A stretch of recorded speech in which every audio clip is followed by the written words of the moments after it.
ಜಿಲ್ಲಾ ಹೋರಾಟ ಸಮಿತಿ ಮತ್ತು ಚಿಕ್ಕೋಡಿ ತಾಲೂಕಿನ ಎಲ್ಲ ನ್ಯಾಯವಾದಿಗಳ ಸಂಘದ ಪದಾಧಿಕಾರಿಗಳು, ಭಾರತೀಯ ಜನತಾ ಪಕ್ಷದ ಎಲ್ಲ ಪದಾಧಿಕಾರಿಗಳು ಹಾಗೂ ಪತ್ರಿಕಾ ಮಿತ್ರರೇ ಹಾಗೂ ಎಲ್ಲ ಸರಳ ಜನಾಂಗದ ಮತ್ತು ಬಂಧುಗಳೇ, ಇವತ್ತು ಭಾರತದಿಂದ ಹಾಗೂ ಚಿಕ್ಕೋಡಿ ಜಿಲ್ಲಾ ಹೋರಾಟ ಸಮಿತಿಯಿಂದ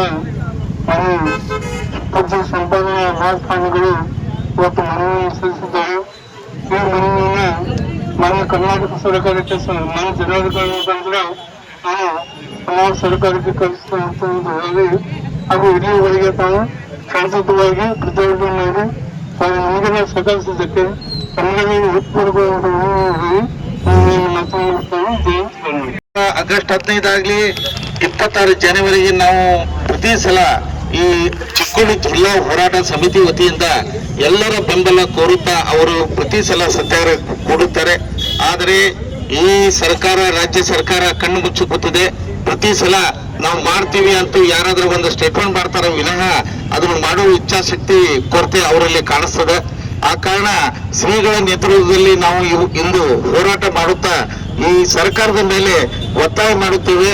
ಏನಂದ್ರೆ ಇನ್ನು ಬರುವ ದಿನಗಳ ಆದಷ್ಟು ಬೇಗನೆ ಚಿಕ್ಕೋಡಿ ಜಿಲ್ಲೆಯನ್ನು ಚಿಕ್ಕೋಡಿ ಜಿಲ್ಲೆಯನ್ನು ಘೋಷಣೆ ಮಾಡಲೇಬೇಕು. ಇಲ್ಲಾದ್ರೆ ಬರುವ ದಿನಗಳಲ್ಲಿ ಈ ಹೋರಾಟ ಉಗ್ರ ರೂಪ ತಾಳುತ್ತೆ ಅಂತ ಹೇಳಿ ಎಚ್ಚರಿಕೆಯನ್ನು ಕೊಡುತ್ತಾ ಭಾರತೀಯ ಜನತಾ ಪಾರ್ಟಿಯು ಯಾವಾಗಲೂ ಈ ಚಿಕ್ಕೋಡಿ ಜಿಲ್ಲೆಯ ಹೋರಾಟಕ್ಕೆ, ಈ ಹೋರಾಟ ಸಮಿತಿ ಶ್ರೀಗಳ ನೇತೃತ್ವಕ್ಕೆ ಬೆಂಬಲವಿರುತ್ತದೆ. ಅದರಂತೆ ಇನ್ನೊಂದು ವಿಷಯ ನಾನು ಮಾತಾಡ್ತೇನೆ. ಮೊನ್ನೆ ತಾನೇ ಶ್ರೀ ಜಯ ಮೃತ್ಯುಂಜಯ ಸ್ವಾಮೀಜಿಗಳ ನೇತೃತ್ವದಲ್ಲಿ ಮಾಡುತ್ತಿರುವ ಸತ್ಯಾಗ್ರಹ ಹೋರಾಟದಲ್ಲಿ ಅಮಾನೀಯ ಕಾರ್ಯಕರ್ತರ ಮೇಲೆ ಲಾಠಿ ಚಾರ್ಜ್ ಮಾಡಿ, ಪಂಚಮಸಾಲಿ ಕಾರ್ಯಕರ್ತರ ಮೇಲೆ ಲಾಠಿ ಚಾರ್ಜ್ ಮಾಡಿದ್ದ ಈ ರಾಜ್ಯ ಸರ್ಕಾರ ಅದನ್ನು ನಾನು ಪಕ್ಷದ ಪರವಾಗಿ ಮತ್ತು ಎಲ್ಲ ಜನರ ಪರವಾಗಿ ಖಂಡಿಸುತ್ತೇನೆ. ಯಾಕಂದ್ರೆ ಅಮಾಯಕರ ಮೇಲೆ ಲಾಠಿ ಹಕ್ಕನ್ನು, ತಮ್ಮ ಪ್ರಜಾಪ್ರಭುತ್ವದಲ್ಲಿ ತಮ್ಮ ಹಕ್ಕನ್ನು ಕೇಳುವಾಗ ಈ ತುಘಲಕ್ ಸರ್ಕಾರ ಅವರ ಮೇಲೆ ಲಾಠಿ ಚಾರ್ಜ್ ಹೀನಾಯವಾಗಿ ಅಮಾಯಕವಾಗಿ ಅವ್ರ ಮೇಲೆ ಲಾಠಿ ಚಾರ್ಜ್ ಮಾಡಿದ್ದ ಈ ಸರ್ಕಾರಕ್ಕೆ ಧಿಕ್ಕಾರವನ್ನು ಮಾಡುತ್ತಾ ಈ ಪಕ್ಷದ ಪರವಾಗಿ ನಾನು ಖಂಡಿಸುತ್ತೇನೆ. ವರ್ಷಗಳಿಂದ ಚಿಕ್ಕೋಡಿ ಜಿಲ್ಲೆ ಆಗಬೇಕಂತ ತಿಳ್ಕೊಂಡು ಬಹಳಷ್ಟು ಜನ ಪ್ರತಿಭಟನೆ, ಉಪವಾಸ, ಹೋರಾಟವನ್ನು ಮಾಡಿರ್ತಕ್ಕಂಥದ್ದು ತಮಗೆಲ್ಲ ಗೊತ್ತಿರ್ತಕ್ಕಂಥದ್ದು. ಈಗ ಬೆಳಗಾವಿಯಲ್ಲಿ ಚಳಿಗಾಲ ಅಧಿವೇಶನ ಪ್ರಾರಂಭವಾಗಿದೆ. ಅದಕ್ಕಾಗಿ ಪ್ರತಿ ವರ್ಷ ನಾವು ಕೂಡ ಈ ಚಳಿಗಾಲ ಅಧಿವೇಶನ ಶುರು ಆದ ಕೂಡಲೇ ನಮ್ಮ ಎಲ್ಲ ಹೋರಾಟ ಸಮಿತಿಯವರು ಉಪವಾಸವನ್ನು ಸತ್ಯಾಗ್ರಹ ಮಾಡ್ತಾ ಇದ್ದಾರೆ.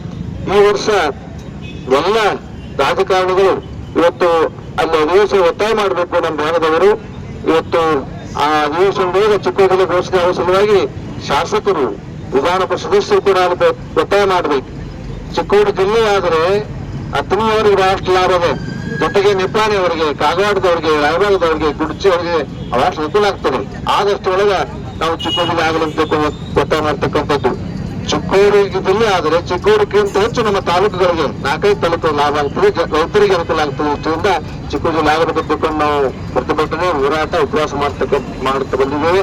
ಈ ವರ್ಷ ಇವತ್ತು ಅಧಿವೇಶನ ಮುಗಿದ್ರೊಳಗಾಗಿ ಮುಖ್ಯಮಂತ್ರಿಗಳು, ನಮ್ಮ ಜಿಲ್ಲಾ ಉಸ್ತುವಾರಿ ಸಚಿವರು ಮತ್ತು ಲಕ್ಷ್ಮೀ ಹೆಬ್ಬಾಳ್ಕರ್ ಅವರು ನೀವು ಕೂಡ ಅಲ್ಲಿ ಧ್ವನಿ ಎತ್ತಬೇಕು. ಇವತ್ತು ನಮ್ಮ ಹೋರಾಟ ಸಮಿತಿಯವರು ನೀವೆಲ್ಲ ಹೇಳಿದಿರಿ, ನಮ್ಮ ಜಿಲ್ಲಾ ಆಗಲಿಕ್ಕೆ ನಾವೆಲ್ಲ ಪ್ರಯತ್ನ ಮಾಡ್ತೇವೆ ಅಂತ ಹೇಳಿ. ಬರೀ ನಮಗಂತ ಹೇಳೋದಲ್ಲ, ಅಲ್ಲಿ ಅಧಿವೇಶನ ಕೂಡ ಧ್ವನಿ ಎತ್ತಿ ಚಿಕ್ಕೋಡಿ ಜಿಲ್ಲೆ ಆಗಬೇಕು, ಜೊತೆಗೆ ಗೋಕಾಕ ಜಿಲ್ಲೆ ಆಗಬೇಕು. ಮತ್ತೆ ನೀವು ಮಾಡಿದ್ರೆ ಉತ್ತರ ಕರ್ನಾಟಕ ಪ್ರತ್ಯೇಕ ಜಿಲ್ಲೆ ಆಗುತ್ತೆ ಮತ್ತೆ ಘೋಷಣೆ ಕೊಡಬೇಕಲ್ಲ. ಉತ್ತರ ಕರ್ನಾಟಕ ಪ್ರತ್ಯೇಕ ಜಿಲ್ಲೆ ಆಗುತ್ತಂತ ಪ್ರತ್ಯೇಕ ರಾಜ್ಯ ಆಗಲಂತೆ. ಇವತ್ತು ಉತ್ತರ ಕರ್ನಾಟಕ ಮತ್ತು ದಕ್ಷಿಣ ಕರ್ನಾಟಕ ಅಭಿವೃದ್ಧಿ ಆಗಿದೆ, ಅಷ್ಟು ಅಭಿವೃದ್ಧಿ ನಮ್ಮ ಉತ್ತರ ಕರ್ನಾಟಕ ಆಗಿಲ್ಲ. ನೀವು ಬರೀ ಎಲ್ಲ ನೀವೇ ತಗೊಂಡ್ಕೊಂಡ್ರವರು, ನಾವೇ ಮಾಡೋದಿಲ್ಲ. ಅದಕ್ಕಾಗಿ ಉತ್ತರ ಕರ್ನಾಟಕ, ದಕ್ಷಿಣ ಕರ್ನಾಟಕ ಪ್ರತ್ಯೇಕ ಆಗಬಾರ್ದು ಅಂದ್ರೆ ನೀವು ಚಿಕ್ಕೋಡಿಯನ್ನ ಗೋಕಾಕ ಜಿಲ್ಲೆಯ ಘೋಷಣೆ ಮಾಡಬೇಕು ಅಂತ ತಿಳ್ಕೊಂಡು ಒತ್ತಾಯ ಮಾಡ್ತಾ, ಮುಂಬರುವ ದಿನದಲ್ಲಿ ಮತ್ತೆ ನಮ್ಮ ಜಿಲ್ಲಾ ಹೋರಾಟ ಸಮಿತಿಯವರು ಉಗ್ರ ಹೋರಾಟ ಮಾಡ್ತಾರೆ. ಆ ಉಗ್ರ ಹೋರಾಟ ಆಗುವುದಕ್ಕಿಂತ ಮೊದಲ ನೀವು ಜಿಲ್ಲಾ ಘೋಷಣೆ ಮಾಡಬೇಕಂತ ತಿಳ್ಕೊಂಡು ನಮ್ಮಲ್ಲಿ ಕೇಳ್ಕೊತಾ ಇದ್ದೇವೆ. ಜನತಾ ಪಾರ್ಟಿ ಹಾಗೂ ಎಲ್ಲ ಗಣ್ಯಮಾನ್ಯರಿಂದ ಇವತ್ತು ಚಿಕ್ಕೋಡಿ ಜಿಲ್ಲೆ ಆಗಬೇಕು ಪ್ರತಿಭಟನೆಯಲ್ಲಿ ಭಾಗವಹಿಸಿದ್ದೀರಿ.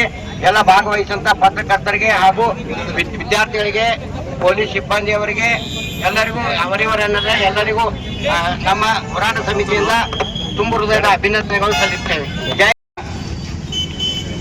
ನಿರ್ಣಯವನ್ನು ಮೇಲಾಧಿಕಾರಿಗಳ ಗಮನಕ್ಕೆ ತಂದು ಸರ್ಕಾರದ ಗಮನಕ್ಕೆ ತಂದು ಈಡೇರಿಸಬೇಕಾಗಿ